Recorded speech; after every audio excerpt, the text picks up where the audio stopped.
my wife is as traditional gets. You go to school, you do well. She graduated salutatorian of her grad school. She's very smart, wicked smart, as we say over here. And you get a good job and you live your life happy. We have this debate all the time, and I'm curious what your opinion as an entrepreneur is. I feel there is less risk in being an entrepreneur than having a job because I feel like I could always find something to sell.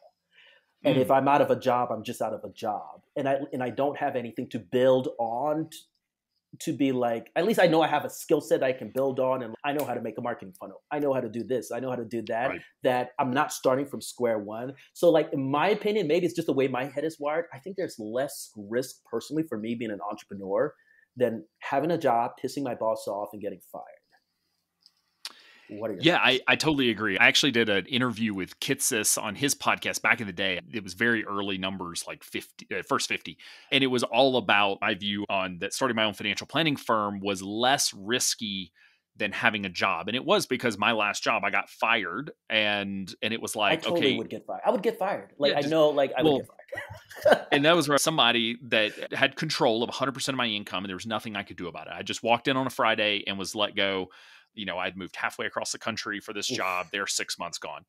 And now part of that is I also had to recognize it for myself. Many times the rate of mental health diagnoses and neurodivergence, in my case being ADHD, the rates are much higher for entrepreneurs. And it's not because that's what makes you a successful entrepreneur. It's because entrepreneurship is the only way to build a job that sort of caters to the way our brains are wired.